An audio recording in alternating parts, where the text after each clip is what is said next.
आइए आज हम बात करते हैं डिप्रेशन की। डिप्रेशन जिसे हम अवसाद के नाम से जानते हैं।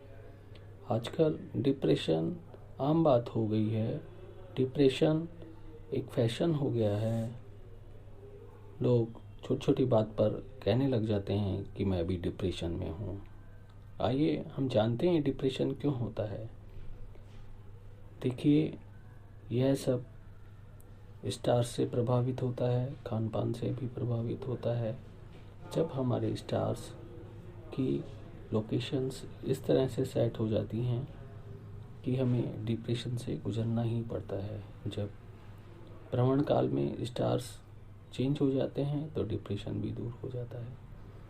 तो आज हम विस्तार से जानेंगे कि डिप्रेशन आखिर होता कैसे है।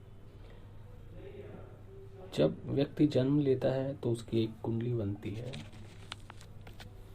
और वह कुंडली को हम उसकी जन्म पत्री के नाम से, हॉरोस्कोप के नाम से भी जानते हैं। आगे जाके हम व्यक्ति को जातक नाम से संबोधित करेंगे। जब जातक की कुंडली में चंद्रमा पीड़ित हो जाता है तो जातक अवसाद में हो जाता है। जातक से हमारा तात्पर्य महिला पुरुष दोनों से है।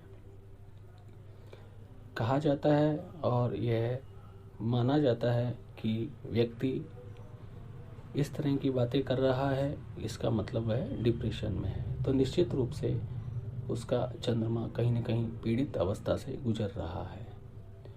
चंद्रमा बहुत तेजी से चलने वाला ग्रह है और 2.25 दिन में अपने राशि परिवर्तन कर लेता है और साथ साथ वह मन को भी बदलता है।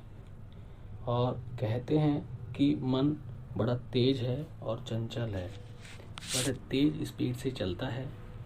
अब देखिए आप, मन का कारक चंद्रमा और आत्मा का कारक सूर्य को कहा गया है।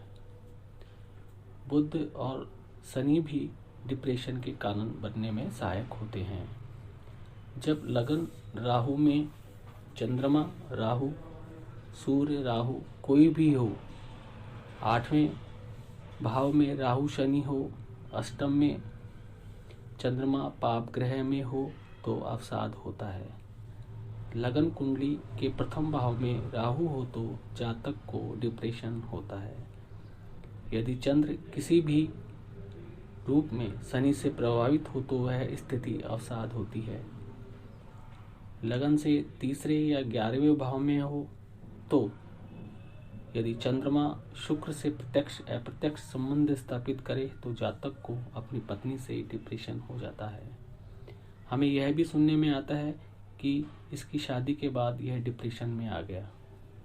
तो वहाँ पर साफ तौर पर हम देखेंगे कि उस व्यक्ति की कुंडली के तीसरे या 11वें भाव में चंद्रमा शुक्र से प्रत्यक्ष या अप्रत्यक्ष संबंध स्थापित करता है तो वह व्यक्ति पत्नी से अवसाद को प्राप्त करता है। 11वें भाव में मेष राशि का चंद्रमा हो तो जातक को डिप्रेशन होता है। चतुर्थ भाव का स्वामी तृतीय भाव में आएगा, अवसाद होगा। 12वें भाव का स्वामी ग्रह से किसी प्रकार का संबंध स्थापित हो तो जातक को डिप्रेशन होगा। 8वें भाव में एक से अधिक ग्रह का होना अवसाद का कारण बनता है। देखने में आता है कि जातक कभी